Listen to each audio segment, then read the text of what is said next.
नमस्कार, जोहार। मैं डॉक्टर मृत्युंजय कोइरी। आज आपके समक्ष मैं लेकर आया हूँ धर्मवीर भारती का प्रसिद्ध गीति नाट्य अंधा युग, जो एक काव्यगत आधारित है। यह 1954 को यह रचना प्रकाशित हुई थी। इस रचना में जो हमारे प्रमुख पात्र हैं उस पर हम लोग पहले चर्चा करते हैं। प्रमुख पात्र अश्वत्थामा, गंधारी, विदुर, धृतराष्ट्र, युधिष्ठिर, कृतवर्मा, कृपाचार्य, संजय, युत्सु, बृहदयाचक, गूंगा भिखारी, प्रहरी 2 हैं। और इसमें आप देखेंगे व्यास जी हैं और बलराम जी हैं। तो इतने जो प्रमुख पात्र हैं इस नाटक में।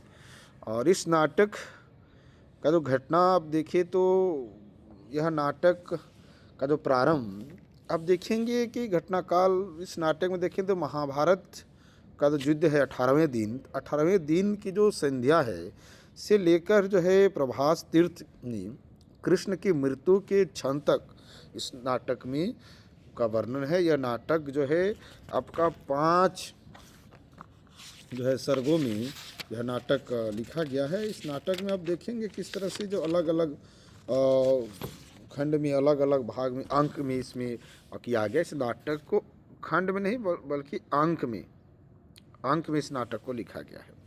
इस नाटक में आप देखेंगे किस तरह से जो 18वें दिन के संध्या से लेकर प्रभास तीर्थ में कृष्ण की जो मृत्यु के क्षण तक के कालखंड को अपने में समाविष्ट किए हुए हैं।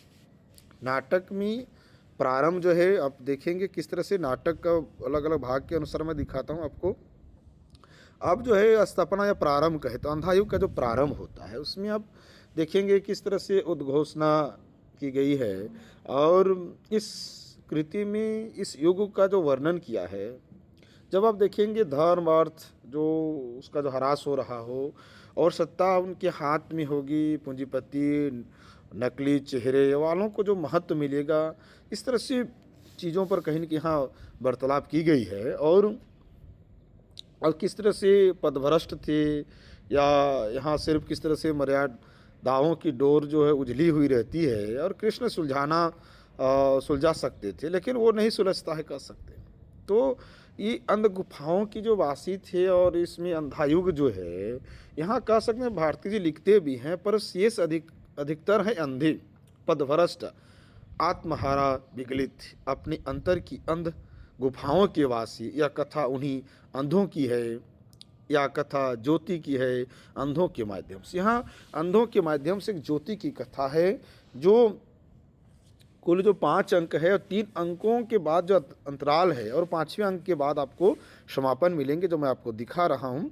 जिससे पहला अंक जो है अब देखें कौरव नगरी है, दूसरा अंक है पशु का उदय है। अब आगे आप देखेंगे तीसरा अंक जो है अश्वत्थामा का अर्धसत्य जो है और अंतराल है जो पंख पहिए और पट्टियाँ जो है उसका जो अंतराल आपको मिलेंगे। चौथा अंक में आपको गंधारी का श्राप जो है जो कृष्ण को दिया जाता है। 5वां अंक में विजय कार्मिक जो आत्महत्या है और समापन जो है प्रभु की मृत्यु से यह अंक जो है यह नाटक का समापन होता है। तो ये अब जो एक तरह से कहे तो 5 है लेकिन 7 हो जाता है क्योंकि अंतराल और बीच में समापन है, लेकिन 5 अंक में ही यह नाटक लिखा गया है।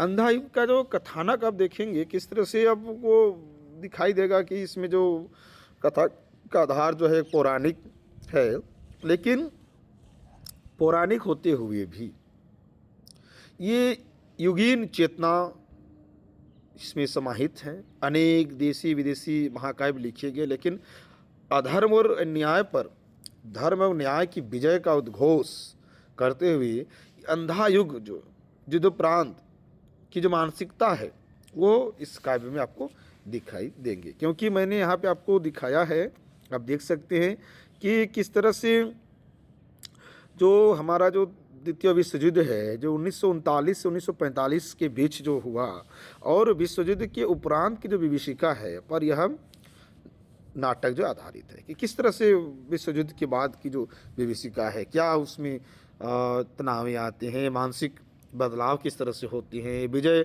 पांडवों की यहाँ होती है जो पौराणिक कथा में आप देखें, लेकिन जीवन का समग्र ढांचा जो है नीति अनीति, सत्य असत्य, न्याय अन्याय आदि छत बिछत हो चुका था। बच रहे थे सिर्फ सवाल, आहत विकलांग सैनिकों की तरह, और बच रहा था विडंबना युक्त व्यंग, अंधे गलियारे में घूमते उन पहरियों की तरह जो घूम घूम कर रक्षा कर रहे थे। उस कौरव महल की जहाँ कुछ भी रक्षणीय नहीं था, कैसा था यह अजब जिद जिसमें जय किसी की भी नहीं, बस दोनों ही पक्ष को खोना ही था। तो यह इस पर यह आधारित है, क्योंकि अब देखेंगे यहाँ पे मैंने लिखा भी है, आप विशेष रूप से आप देख सकते हैं इसको कि बहिर्द्वंद और अंतर्द्वंद दोनों विकराल रूप मौजूद है, दोनों के बीच ये द्वंद्व है। और ये अंधायुग में जो आधुनिकता बोध, और इसमें अब देखेंगे आधुनिकता बोध, आधुनिक त्रासदी, आधुनिक भावबोध, तो आप इसमें देखें किस तरह से जो आधुनिकता में जो बदलाव है। तो यहाँ महाभारत की कथा से उस मर्म बिंदु का चुनाव किया गया है जिसमें युद्ध काल में जो व्याप्त निराशा, कुंठा, अनास्था, निरर्थकता, पराजय की भावना से यह ओतप्रोत है यह नाटक।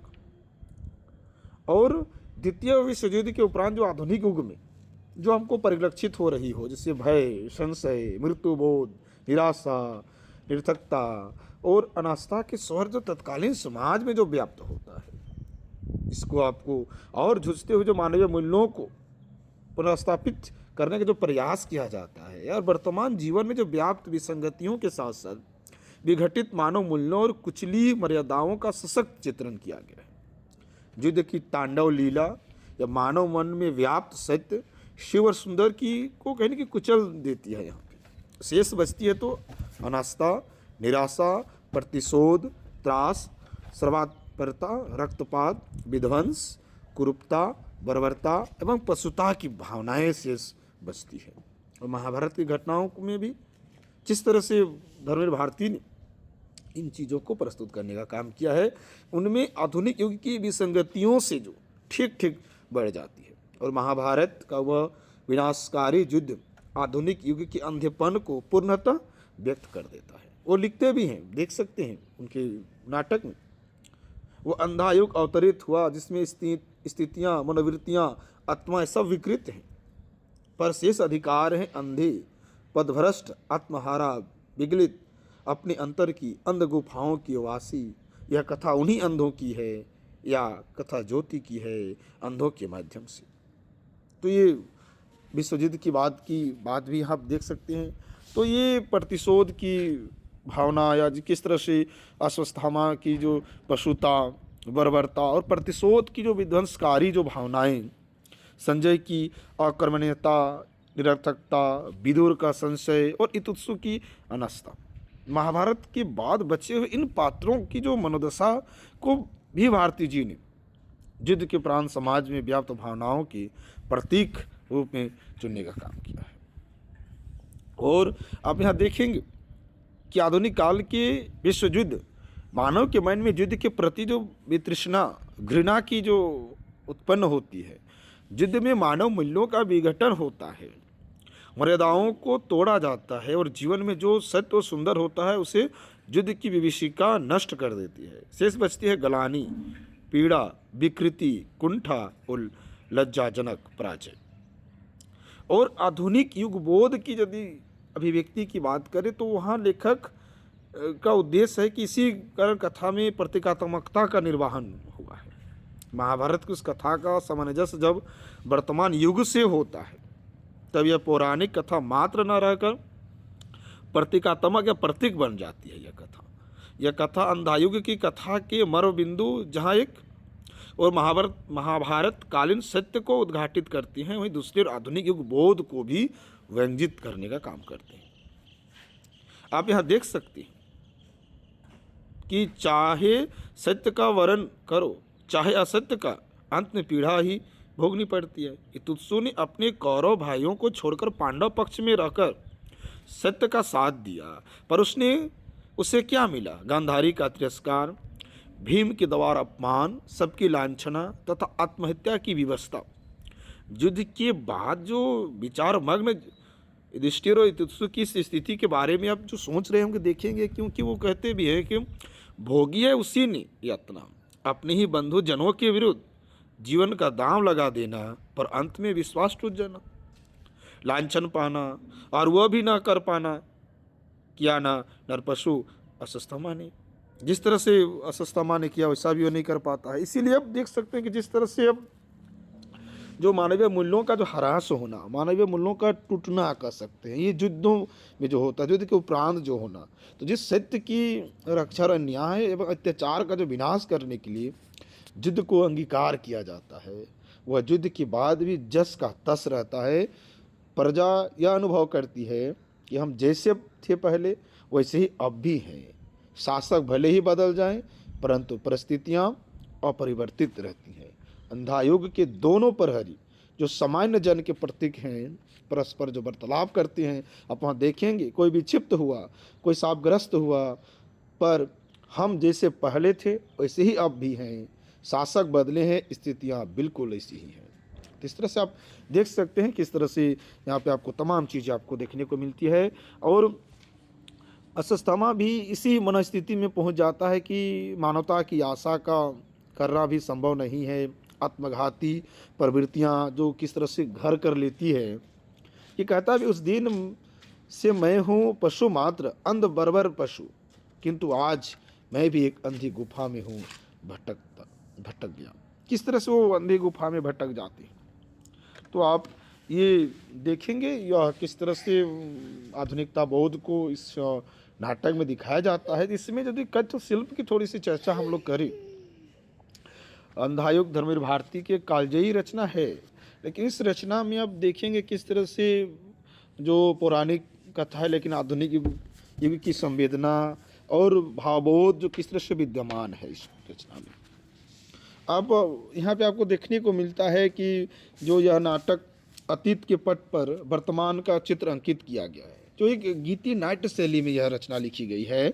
और इसके जो कथानक में पात्रों और यहाँ आप देखेंगे कि शीर्षक में जो प्रतीकात्मक का जो निर्वहन किया गया है, इतना ही नहीं, युद्धों में मर्यादाओं का हनन होता है, मानवीय मूल्यों का पतन होता है, नैतिकता को तिलांजलि दी जाती है, आस्थाएं समाप्त हो जाती हैं और शेष बचती है तो केवल निराशा, अनास्था, कुंठा, विकृति, संशय एवं प्रतिशोध की बर्बर पाश्विक वृत्ति जो मानव के भीतर व्याप्त रहता है। कोमलता और सुंदरता का पक्ष जो है कहीं न कहीं नष्ट कर देती है। अस्वस्थमा ऐसे ही सशक्त चरित्र को प्रस्तुत करता है और इसका जो केंद्रीय वही गीति नाट्य का केंद्रीय पात्र भी है।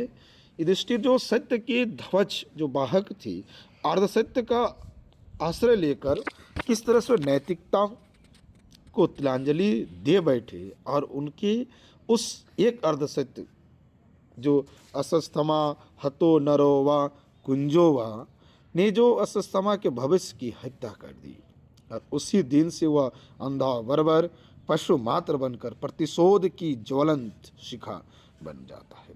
तो आप यहाँ देख सकते हैं अंधायुग किस तरह से युद्ध के उपरांत अवतरित हुआ, जिसमें अस्वस्थमा की पशुता, प्रतिहिंसा और बर्बरता है। युधिष्ठिर की पीड़ा है जो सत्य और अन्याय का पक्ष लेने पर भी सबसे तिरस्कृत और अपेक्षित होकर आत्मघाती प्रवृत्ति को अपने में विकसित कर आधुनिक मानव की जो ट्रेजेडी, जो त्रासदी को यह व्यक्त करती है। युद्ध की भयानक त्रासदी की जो इसमें कथा है, जीत की नहीं होती, क्योंकि युधिष्ठिर जो विजयी होकर भी पराजित अनुभव करती है, क्योंकि उनको लगता है शेष कोई बचता है तो सब निराशा, क्योंकि संजय की भांति निष्क्रिय, युधिष्ठिर की भांति आत्मघाती और अस्वस्थमा की भांति विगलित हुए एवं विकृत होती हैं। तो अब इस कहानी में आप देख सकते हैं कि अलग अलग जो पात्रों की बात करें या भाषाओं की दृष्टिकोण से थोड़ी सी चर्चा करें तो भाषा में पत्रानुकूलता, संप्रेषणीयता, ध्वनि सौंदर्य, प्रतीकात्मकता जैसे गुण विद्यमान है और सरल एवं स्पष्ट भी है। और तत्सम शब्दावली की बहुलता होने पर भी इसमें दुरूहता और दुर्बलता नहीं आने पाई है। तो इस तरह की बात आप देखेंगे, यह एक सफल गीति नाट्य है। और अंधा युग वास्तव में एक प्रयोगधर्मिता भी इसमें है। प्रयोगधर्मिता के दृष्टिकोण से भी आप देख सकते हैं अंधा युग की भाषिक अभिव्यक्ति। और इसमें हम देखिए कि किस तरह से उनके पात्रों में थोड़ा सा हम लोग विश्लेषण करें। और यहाँ पे मैंने अलग अलग लिखा भी था किस तरह से इनकी जो कथा है वह एक पौराणिक कथा है, आधुनिक बोध है, आधुनिक त्रासदी भावबोध है, मानवीय मूल्यों का पतन है, गीति नाट्य शैली पर यह लिखा गया है। और जो द्वितीय विश्व युद्ध की बात मैं कह ही रहा था, और युद्ध के बाद की जो समस्या और मानवीय महत्वाकांक्षा की बात यहाँ की गई है, तो हम थोड़ा सा जो है आपके सामने मैं चर्चा करना चाहता हूँ। जो हमारे पात्र हैं, पात्रों में जो कुछ किस तरह के उनकी जो व्यवस्था बनी रहती है, कैसी जो है पात्रों में एक स्थिति आपको देखने को मिलती है। अश्वत्थामा अलग से जैसे कि कह सकते युधिष्ठिर के जो अर्धसत्य अश्वत्थामा के वीर नर से निशंस पशु बना दिया है। किस तरह से पशु बना देता है इसको आप इस नाटक में देख सकते हैं।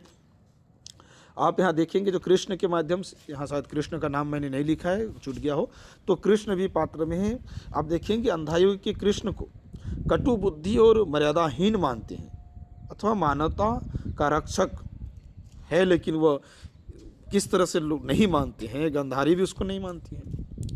कृष्ण किस तरह से आप देखेंगे इतिहास को गति तथा दिशा देने वाली इतिहास एक पुरुष हैं। अब वृद्ध याचक के दृष्टिकोण से देखिए, अंधायुग का जो वृद्ध याचक है वो प्रतीकात्मक पात्र होते हैं। वह एक चतुर चालाक ज्योतिषी के रूप में भी उसे चित्रित आप कर सकती हैं।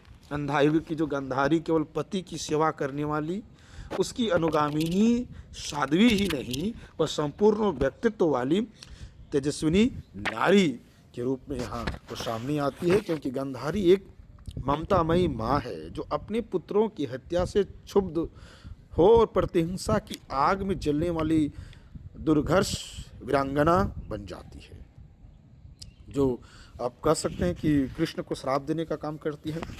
विदुर के रूप में आप यदि यहाँ देखेंगे नाटक में, तो नाटककार ने विदुर के गांधीवादी चरित्र के दृष्टिकोण से उसे प्रस्तुत करने का काम किया है।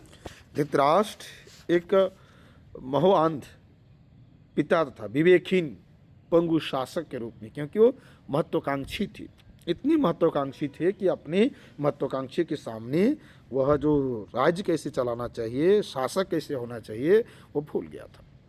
इसे पंगु शासक, वो अंधे थे लेकिन वो वास्तव में अपनी आत्मा से भी अंधे बन गए। युधिष्ठिर किंग कर्तव्य विमूढ़ और निर्णय का शिकार एक दुर्बल और असफल शासक बनता है। उनका जो असत्य उनके लिए बहुत ही घातक बनता है। कृपाचार्य तथा संजय की भी जो इस नाटक में बहुत बड़ी भूमिका रहती है। संजय की जो नाटक में भूमिका आप देख सकते हैं किस तरह से वो सारी कथा बताने का काम करते हैं। और इतुत्सु अब देखेंगे कि अंधायुग में इतुत्सु जो नामक पात्र की जो का आना, लेखक देखते हैं कि उसकी जो विशेषता को भी प्रस्तुत करने का काम करते हैं। और किस तरह से उनको भी लगता है पश्चाताप की तरह कि वहाँ जाए विरोध में, फिर भी एक जो है माँ के द्वारा भी और भीम के द्वारा भी एक तरह से कहिए उसको तिरस्कार करना, ये आप इस नाटक में आपको देखने को मिलेंगे। तो ऐसे पात्रों का जो आपको चरित्र आपको देखें, क्योंकि पांडवों के पक्ष में भी तुत्सु जो युद्ध करने के बाद भी दुर्योधन के पक्ष को न्याय पक्ष मानकर वो सत्य और न्याय धर्म का साथ दिया। लेकिन पांडवों में जो मिला, क्योंकि द्रोण भीष्म जैसे महारथी जो न कर सके वो तुत्सु ने कर दिखाया था। वो सत्य पर दृढ़ रहा और इसी सत्य न्याय धर्म की रक्षा के लिए दुर्योधन का पक्ष त्याग करके पांडवों से जाकर मिला था। लेकिन उसका अपराध केवल इतना ही था जो उसके साथ जाकर मिला। उसमें वो लिखते भी हैं, आप कह सकते हैं कि मेरा अपराध सिर्फ इतना है, सत्य पर रहा मैं दृढ़, मैं भी हूँ कौरव पर सत्य बड़ा है कौरव वंश से। तो सत्य की बात वो करते हैं। लेकिन आपको कह सकते हैं कि जो अश्वत्थामा भी किस तरह से एक तरह से कहिए कि जो अपेक्षा और पीड़ा की जो है तिरस्कार अपमान से तुत्सु की जो है आत्मा करा उठती है। क्योंकि भीष्म ये भीम के द्वारा जो और माता गांधारी उसे आशीर्वाद तक नहीं देती है, अपितु उसे ताने कसती है, क्योंकि वो कहती भी है, बेटा भुजाएं ये तुम्हारी पराक्रम भरी थकी तो नहीं अपने बंधुजनों को का वध करते करते। माँ की कटुता और प्रजाजनों की घृणा ने उसे भीतर से तोड़ दिया और उसकी आस्था अनास्था में बदल गई। वो विदुर से कहता भी है, अब देख सकते हैं कि अंतिम परिणति में दोनों जर्जर करते हैं, पक्ष चाहे सत्य का हो अथवा असत्य का। मुझको क्या मिला विदुर, मुझको क्या मिला। तो इस तरह से सिर्फ निराशा और यातना और मानव की पीड़ा, जित के बाद कुछ मिलता है तो वेदना और पीड़ा ही उसका परिणाम है, क्योंकि और तिरस्कार ही बनकर रहता है, इसके अतिरिक्त कुछ भी नहीं मिलता है। तो इसी पर यह आधारित है यह नाटक। आप इसको स्वरपाठ आप देखेंगे, यदि व्याख्या के रूप में अब अंक देखना चाहे तो आप मुझे आग्रह करेंगे, उस पर भी मैं बातें करूँगा। धन्यवाद।